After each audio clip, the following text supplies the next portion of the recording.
ये जान पड़ता है कि आजम और अखिलेश के बीच सब कुछ ठीक नहीं है। और ऐसा हम इसलिए कह रहे हैं क्योंकि लखनऊ में आज दोपहर 12 बजे होने वाली सपा विधानमंडल दल की बैठक में आजम खां और अब्दुल्ला आजम नहीं शामिल होंगे। और खबरें ऐसी हैं कि आजम खां समाजवादी पार्टी से नाराज बताए जा रहे हैं। 20 मई को सीतापुर जेल से आजम खां रिहा हुए हैं और उसके बाद से आजम ने अखिलेश पर कोई नरम बयान नहीं दिया है, बल्कि इशारों इशारों में आजम ने अखिलेश पर तंज ही कसा है। तो आपको बता दें कि अखिलेश यादव ने पार्टी कार्यालय पर बुलाई बैठक में सभी विधायकों को शामिल होने को कहा था, लेकिन महत्वपूर्ण बात, आजम खां और उनके बेटे अब्दुल्ला आजम दोनों विधायक हैं, समाजवादी पार्टी के, शामिल नहीं होंगे। कोई नरमी नहीं दिखाई है अपने बयानों में। आजम खां ने अखिलेश यादव पर नाराज बताए जा रहे हैं। आजम खां समाजवादी पार्टी से, उस दल से जिसके वो फाउंडर मेंबर हैं, जिसकी स्थापना ही उन्होंने की थी मुलायम सिंह यादव के साथ मिलकर, और जिसके वो कद्दावर नेता माने जाते रहे हैं। और अपने राजनीतिक जीवन में ज्यादातर राजनीति उन्होंने इसी दल और इसी दल की आइडियोलॉजीज के साथ की है। उसी दल से नाराज बताए जा रहे हैं आजम खान। और आज जो बैठक बुलाई है विधायकों की अखिलेश यादव ने, उसमें वो शामिल नहीं होंगे। वक्त इस बैठक का दोपहर 12 बजे। समाजवादी पार्टी के विधानमंडल दल की बैठक आहूत किया है इसको नेता प्रतिपक्ष और सपा के अध्यक्ष अखिलेश यादव ने। इसलिए आने वाला जो विधानसभा सत्र है उसके लिहाज से यह बैठक महत्वपूर्ण है। लेकिन जेल से बाहर आने के बाद भी आजम खां इस बैठक में शामिल नहीं होंगे। और इसीलिए बार बार कहा जा रहा है कि आजम परिवार में और अखिलेश यादव के बीच में सब कुछ ठीक नहीं।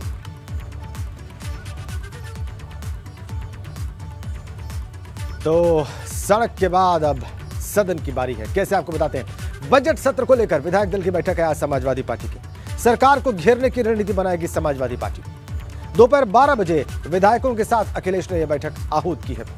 विधायकों का बैठक में पहुंचना अनिवार्य है। देखिए, यह आवश्यक बात, यह अनिवार्य है। तो आजम के बेटे अब्दुल्ला भी इस बैठक में नहीं पहुंचेंगे। दोपहर 12 बजे विधानमंडल दल की बैठक होगी आज। और आपको बताएं कि इस बैठक में आजम खां शामिल नहीं होंगे। इस महत्वपूर्ण बैठक में, जिसमें आवश्यक बताया गया है सभी विधायकों को पहुंचना, आजम के बेटे अब्दुल्ला भी इस बैठक में शामिल नहीं होंगे।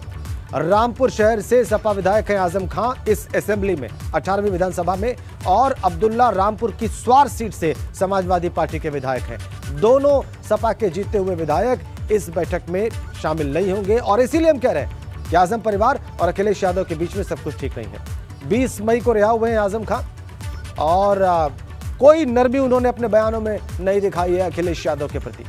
आजम खां की अगर बात करें तो इशारों इशारों में आजम ने अखिलेश पर तंज ही कसा है, कोई नरमी इन्होंने नहीं दिखाई है। और शिवपाल यादव को लेकर स्थिति साफ नहीं है, बिल्कुल साफ नहीं है। अभी भी ऐसा लगता है कि चीज़ें बहुत स्पष्ट नहीं है शिवपाल यादव और आजम खां के बीच में। सपा के टिकट पर शिवपाल यादव भी विधायक बने थे, लेकिन शिवपाल यादव के बारे में अभी स्थिति साफ नहीं है। उनकी भी नाराजगी और जो मतभेद है वो बिल्कुल साफ जाहिर है। शिवपाल यादव की अपनी अलग पार्टी है, प्रगतिशील समाजवादी पार्टी, जिसके वो अभी भी राष्ट्रीय अध्यक्ष हैं। बैठक में ना बुलाने पर ही शिवपाल नाराज हुए थे जब पहली बैठक हुई थी चुनाव के ठीक बाद। बहरहाल समाजवादी पार्टी के इस विधानमंडल दल की बैठक पर नजर बनाए हुए हैं हमारे सहयोगी विवेक त्रिपाठी लखनऊ से इस वक्त हमारे साथ सीधा जुड़े हुए हैं। आइए उनके पास चलते हैं। दोपहर 12 बजे का वक्त है विवेक, और 11 से ज्यादा का वक्त हो चुका है। तो क्या आप दृश्य देख रहे हैं, ये बैठक कहां आउट की गई है और इसका बिल्डअप इस वक्त आप क्या होता हुआ देख रहे हैं, उसके पहले की हलचल क्या है? राजेंद्र, समाजवादी पार्टी के मुख्यालय में, प्रदेश मुख्यालय पर यह बैठक होगी और हम आपको नज़ारा दिखाते हैं। मुख्यालय के बाहर ही खड़े हैं, पीछे आप गेट देख रहे हैं, समाजवादी पार्टी का मुख्यालय है और अंदर अखिलेश यादव मौजूद हैं। यानी बैठक से करीब सवा घंटा, 1.5 घंटा पहले ही वो यहाँ पर आ गए थे और विधायकों के आने का सिलसिला भी शुरू हो गया है। कई विधायक अंदर जा चुके हैं और कई अभी आने वाले हैं, लगातार आ रहे हैं। अंदर आज बैठक होगी और बैठक में किस तरह से जो पहला सरकार का या योगी 2.0 का आज पहला कल से शुरू होगा जो बजट सत्र है, बजट सत्र की शुरुआत होगी। ये पहला विधानसभा का बैठक है नई सरकार की, तो बहुत सारे मुद्दे भी होंगे, बहुत सारे सवाल भी होंगे, बहुत सारी बातें होंगी। लेकिन मुद्दा समाजवादी पार्टी के लिए सबसे बड़ा ये है कि क्या इस बैठक में, आज की बैठक में शिवपाल सिंह यादव और आजम खान शामिल होंगे या नहीं होंगे। क्योंकि समाजवादी पार्टी जहां एक तरफ सरकार से लड़ने की तैयारी कर रही है, वहाँ दूसरी तरफ भीतर खाने अंदर ही अंदर इन लोगों से भी जूझना पड़ेगा, इन लोगों की नाराजगी से भी जूझना पड़ रहा है और उनका ना आना, दोनों का ना आना बहुत मुश्किल हो जाएगा समाजवादी पार्टी की, क्योंकि ये पार्टी के सबसे सीनियर लीडर हैं और सीनियरिटी के साथ ही सबसे अनुभवी लीडर भी हैं। बेशक इनका अनुभव, इन दोनों का ना आना बहुत अच्छा संदेश तो नहीं है। और इनके समर्थन में बहुत सारे नेताओं ने समाजवादी पार्टी से इस्तीफा दिया है अलग अलग शहरों में, और ऐसा होते हुए हमने देखा है, और खुल के समर्थन अपना बताते हुए इस्तीफा दिया है, अपनी पीड़ा व्यक्त करते हुए इस्तीफा दिया है। तो दोनों का ना आना अच्छा संदेश तो नहीं है, लेकिन इसके इतर आपके पास कोई ऐसी जानकारी जिसमें आपको ये मालूम पड़ा हो कि इन दोनों के अलावा या इनके समर्थन में कोई और विधायक भी ना पहुंच रहा हो, इस प्रकार के कोई संकेत भी आपके पास विवेक? जी बिल्कुल, विधायकों की एक सूची बनी हुई है जिसमें जो विधायक समाजवादी पार्टी के नेता रहे, आजम खान नेता रहे इसलिए क्योंकि उन्होंने इशारा कर दिया है कि अब वो समाजवादी पार्टी से किसी भी तरह का समझौता करने के मूड में नहीं है। जो नाराज़गियाँ उनकी हैं, जो तल्खियाँ हैं, वो तल्खियाँ सार्वजनिक हो चुकी हैं। हालांकि उन्होंने मुंह से शब्दों से कुछ भी बयान नहीं किया है, लेकिन जो इशारे किए हैं वो ये साफ है कि समाजवादी पार्टी से उनका जुड़ाव अब बिल्कुल भी नहीं है और आगे किस दिशा में वो जाएंगे ये भी पत्ते भी नहीं खुले। लेकिन बहुत सारे समाजवादी पार्टी के विधायक आजम खान के साथ हैं, कुछ विधायक शिवपाल सिंह यादव के साथ हैं। आज जो बैठक होनी है समाजवादी पार्टी के सारे विधायकों की, उसमें ये साफ हो जाएगा कि कौन आएंगे कौन नहीं आएंगे, और आगे यानी जो आजम खान जो करना चाहते हैं, जो उनके मन में है, शिवपाल सिंह यादव क्या सोच रहे हैं। आज की इस बैठक में बहुत सारी तस्वीर साफ हो जाएगी कि आखिर समाजवादी पार्टी का भविष्य क्या होगा और सदन में उसकी रूपरेखा क्या होगी, सदन में उसका व्यवहार क्या होगा। क्योंकि देखिए, सदन की गरिमा इन लोगों को मालूम है, आजम खान को मालूम है, शिवपाल सिंह यादव को मालूम है। जो समाजवादी पार्टी के विधायक हैं, जो नए विधायक हैं, आपने देखा होगा तमाम तस्वीरें ऐसी आती हैं अराजकता की, हुल्लड़ की, जो सदन में गरिमा भंग करने की।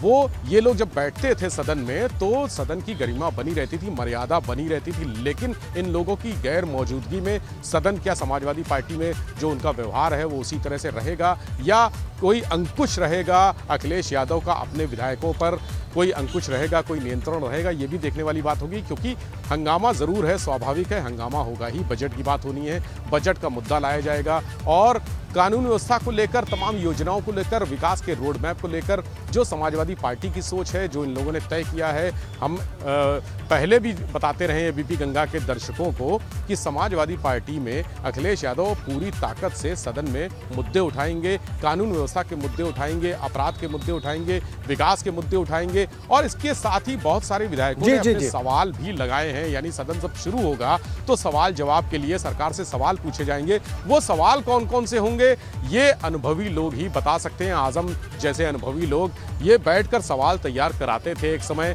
जब विधायकों को अपने क्षेत्र में, कुछ नए विधायक हैं, कुछ अनुभव नहीं है जिनको, उनको सवाल तैयार कराते थे, उनको बताते थे कि सदन में कैसे क्या होता है। एक लाइन जो परिपाटी है वो टूट गई है आज समाजवादी पार्टी के लिए, वो परिपाटी टूटी है और इस टूट का जो गूंज है वो बहुत दूर जाएगी, बहुत दूर तक रहेगी। क्योंकि कल से जब सत्र शुरू होगा तब वहां पर आजम भी नहीं रहेंगे, शिवपाल भी नहीं रहेंगे। शिवपाल का भी कंफर्म नहीं है, लेकिन जो समाजवादी पार्टी के सूत्र हैं वो कह रहे हैं कि वो शिवपाल सिंह यादव भी किसी भी तरह से नहीं रहेंगे। पिछली जब सरकार बनी थी, नई सरकार बनी थी, तो समाजवादी पार्टी की जब विधायकों की बैठक हुई थी उसमें भी शिवपाल सिंह यादव को बुलाया नहीं गया था। इससे भी वो नाराज थे और उन्होंने अपनी नाराजगी सार्वजनिक भी की थी, जाहिर भी की थी। बिल्कुल, और यही स्थिति आज भी है। शिवपाल सिंह यादव यहाँ पर अभी 12 बजे से बैठक शुरू होगी। क्या आएंगे? अगर आएंगे तो भी एक बहुत बड़ी खबर है, पॉलिटिकल उनका जो कदम है बहुत बड़ा कदम माना जाएगा। अगर नहीं आएंगे तो भी एक समाजवादी पार्टी के लिए बहुत बड़ा मैसेज होगा और ये मैसेज तमाम विधायकों के पास भी जाएगा। और आज जो होना है उसके बाद एक बात मैं आपको ये भी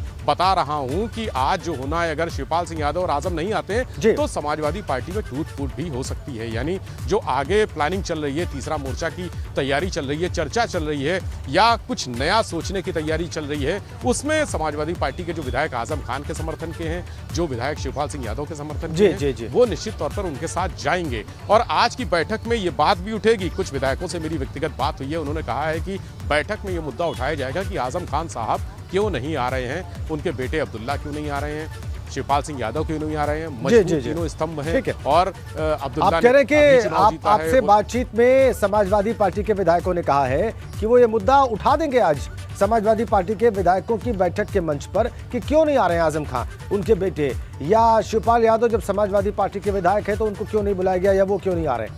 बहुत बहुत धन्यवाद विवेक का इन बहुत स्पेशल इनपुट्स के लिए जो अभी अभी आपने दिए हैं। तो ये इसलिए महत्वपूर्ण है क्योंकि विधानसभा का सत्र शुरू हो रहा है, बजट सत्र, और कल से शुरू होगा यूपी विधानसभा का सत्र से पहले आज दिन भर बैठकों का दौर चलेगा। विधानसभा अध्यक्ष सतीश महाना ने यह सर्वदलीय बैठक भी बुलाई है। आज दोपहर 12:30 बजे विधान भवन में यह सर्वदलीय बैठक होगी।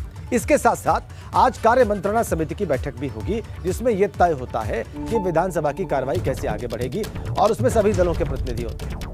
तो आज 12:30 बजे दोपहर में सर्वदलीय बैठक होगी विधान भवन में और ये आहूत की है बैठक का विधानसभा अध्यक्ष सतीश महाना ने।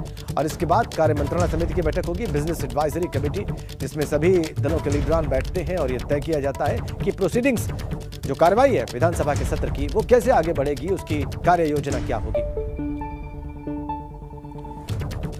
तो बजट सत्र की बड़ी तैयारी है। समाजवादी पार्टी के विधायक शहजुल इस्लाम की मुश्किलें बढ़ गई हैं। दरअसल शहजुल इस्लाम के विवादित बयान के मामले की जांच क्राइम ब्रांच को सौंप दी गई है। बरेली की भोजीपुरा विधानसभा सीट से सपा विधायक शहजुल इस्लाम पर सीएम योगी के खिलाफ विवादित टिप्पणी का आरोप लगा है और इसमें सपा विधायक समेत कई लोगों के खिलाफ मामले दर्ज हैं। इस मामले की जांच अब क्राइम ब्रांच करेगी और बेशक ये मुश्किलें बढ़ाने वाला सपा विधायक शहजुल इस्लाम के लिए। क्राइम ब्रांच को जांच सौंप दी गई है शहजुल इस्लाम के बयानात और दूसरे मामलों की। चलिए आगे बढ़ते हैं। फतेहपुर जिले में फिर से बुलडोजर गरजना शुरू हो चुका है। जहां लोग बुलडोजर की गरज को देखते हुए दहशत में हैं, वहां पर पुलिस फोर्स के नगर पालिका की टीम के साथ अवैध कब्जेदारों के यहां बुलडोजर से तोड़कर कार्रवाई में जुट गई है। बुलडोजर ने सड़कों में अवैध तरीके से कब्जा करके बनाए हुए लोगों के घरों को धराशायी कर दिया। बहुत से दुकानदारों ने तो जिला प्रशासन से नोक-झोंक की, लेकिन सख्ती को देखकर खुद अवैध जो कब्जा था उनका उसको खुद ही हटाने में लग गए।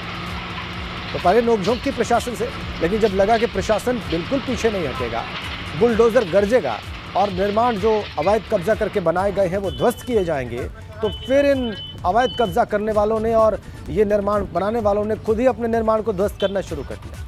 ये फतेहपुर की तस्वीरें हैं, देखिए आप तस्वीरें फतेहपुर की। प्रशासन कैसे एक्शन में है, बुलडोजर कैसे एक्शन में है और उसके साथ कैसे एक प्रोटेक्शन है पुलिस की, एक सुरक्षा दी गई है ताकि जो लोग बाधा उत्पन्न करें, जो लोग इसमें रुकावटें खड़ी करें, वो अपने मंसूबों में कामयाब ना हो पाए। आगे बढ़ते हैं। आप खबर बरेली से है। वहां पर नगर निगम ने बुलडोजर चलाकर 9,740 वर्ग मीटर जमीन को कब्जा मुक्त करवा दिया है। यहां मुख्यमंत्री के आदेश के बाद सरकारी जमीन से अवैध कब्जे हटाए जा रहे हैं। नगर निगम की टीम ने शहर के पॉश इलाके डीडीपुरम में जो करोड़ों की जो जमीन है उसको कब्जा मुक्त कराया और इस दौरान वहां पर कई थानों की पुलिस फोर्स भी मौजूद रही और वहीं पर कुछ आश्रम में रह रहे लोगों की नगर निगम कर्मचारियों और पुलिस कर्मियों से जमकर नोकझोंक भी हुई।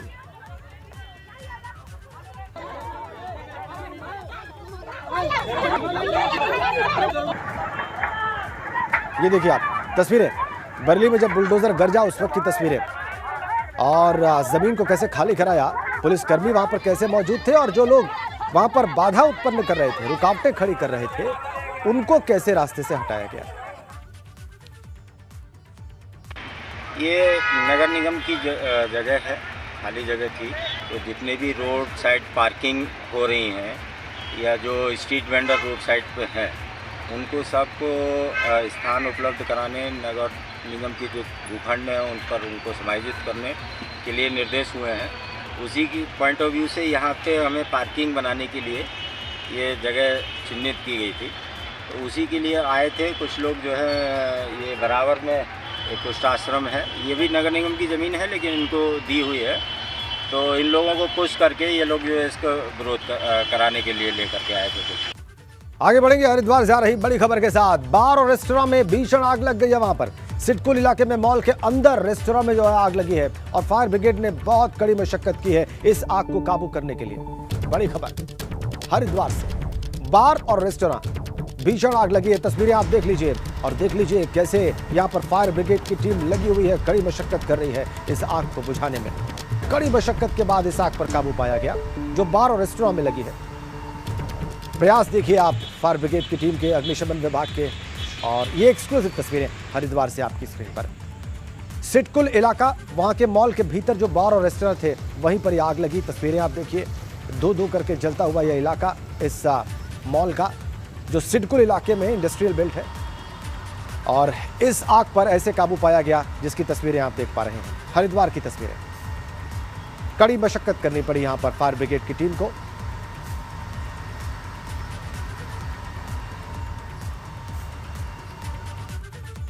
आगे बढ़ते हैं। पेट्रोल और डीजल पर एक्साइज ड्यूटी घटाने के साथ उज्ज्वला योजना के गैस सिलेंडर पर 200 रुपए की सब्सिडी देने के केंद्र सरकार के फैसले से हर ओर खुशी है और महिलाएं इसे बड़ी राहत मानकर चल रही हैं और उनके चेहरे की खुशी इस खुशी को और बढ़ा रही है, कई गुना बढ़ा रही है। केंद्र सरकार ने एक तरफ पेट्रोल डीजल के दामों में बड़ी कटौती करके लोगों को राहत देने का काम किया है, वहीं जिन घरों में उज्ज्वला योजना के कनेक्शन है अब उन गैस सिलेंडर पर 200 रुपए की सब्सिडी भी दी जा रही है। मैडम, आपसे एक चीज जानना चाहूंगा, आप 200 रुपए की सब्सिडी दी जाएगी आपके घर, चूंकि उज्ज्वला योजना का कनेक्शन है, कितनी बड़ी राहत मान रही है इसको? बहुत बड़ी राहत मान रहे हैं। हमारे 200 रुपये से बहुत कुछ हो सकता है, तेल भी आ सकता है, बच्चे के लिए खर्चे भी हैं बहुत सारे, और अच्छी बात है 200 रुपये कम हुए हैं उस पर सिलेंडर पे। तो सोचा था कि 200 रुपये घट सकते हैं? कभी नहीं, कभी नहीं सोचा था, पर अब हुआ तो सोच रहे हैं कि 200 रुपये कम हुए हैं। बड़ी राहत है, देखिए कह रही हैं। एक और है महिला, उनसे बात कर लेते हैं। मैडम, आपने इनकी बात सुनी, काफ़ी खुश हैं, आपको क्या लग रहा है? बहुत अच्छी बात है, जो हुआ सो सही है। अपने सिलेंडर पर पैसे घटे पर सब चीज़ पर ही सस्ताई होनी चाहिए। हाँ जी, कि एक ही चीज़ तो थोड़ा ही है कि महंगाई तो हर एक चीज़ पे है, ये थोड़ा ही सिलेंडर से क्या गुजारा हो रहा है 200 रुपये से, कुछ और भी तो होना चाहिए। हाँ जी, और जैसे पेट्रोल डीजल पे भी घटा दिए हैं, उस पर भी कम होने चाहिए, और कम होने चाहिए, और कम होने चाहिए, क्योंकि गाड़ी भी तो जरूरी है, कहीं जाना भी है आना भी है, सब कुछ पड़ता। ये थोड़ा ये कि ये इससे क्या गुजारा हो रहा है 200 रुपये में, कुछ और भी तो देना चाहिए सरकार। महंगाई और चीज़ों पे भी कम होनी चाहिए, और चीज़ों पे भी होनी चाहिए कम। तो देखिए महिलाएं हैं, चूंकि पूरा रसोई का जो बजट है वो महिलाओं के इर्द गिर्द घूमता है, तमाम चीज़ें उन्हें मैनेज करनी पड़ती हैं। अब ऐसे में 200 रुपये की उन गैस सिलेंडर पर सब्सिडी दी जा रही है कि जो उज्ज्वला योजना के तहत लिए गए हैं। इसको जो महिलाएं हैं एक बड़ी राहत मान रही हैं। पेट्रोल डीजल के दाम भी कम हुए हैं, उसको भी एक बड़ी राहत मान रही हैं, लेकिन कहीं ना कहीं मन में एक टीस ज़रूर है कि महंगाई जो है वो और चीज़ों पर भी कम होनी चाहिए।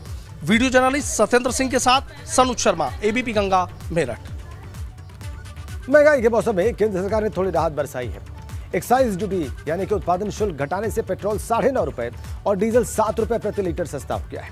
पिछली बार नवंबर में केंद्र ने टैक्स घटाया था और तब कई राज्यों ने अपनी तरफ से भी राहत दी थी। पेट्रोल और डीजल के दाम घटने से लोगों को राहत पहुंची। तो पेट्रोल का रेट गिरने से क्या राहत? आज रेट गिराया, धीरे धीरे बढ़ाएंगे, फिर 5 रुपये 8 रुपये घटा देंगे। ये कोई घटाना तो हुआ नहीं।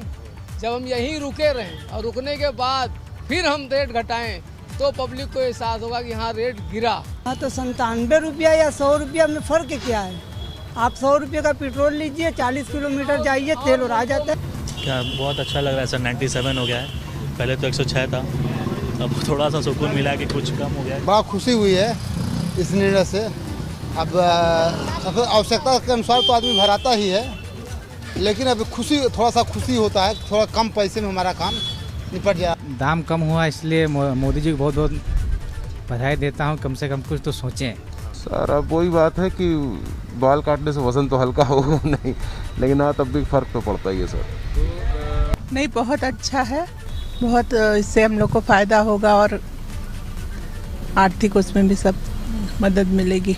हाँ, थोड़ा सा और होता तो ज़्यादा अच्छा रहता। 90 तक आ जाए पेट्रोल, 90 रुपीज़ पर लीटर तक आ जाए तो ज़्यादा अच्छा रहेगा। मैं तो यही देखता हूँ कि ये तो बहुत खुशी की बात है कि 9.5 रुपये लीटर बहुत सस्ता हो गया पेट्रोल। ये तो बहुत अच्छी बात है। अच्छी बात है ये बहुत, क्योंकि महंगाई वैसे ही बढ़ती जा रही है देश में और गरीब लोगों को परेशानी हो रही है, ये अच्छी बात है।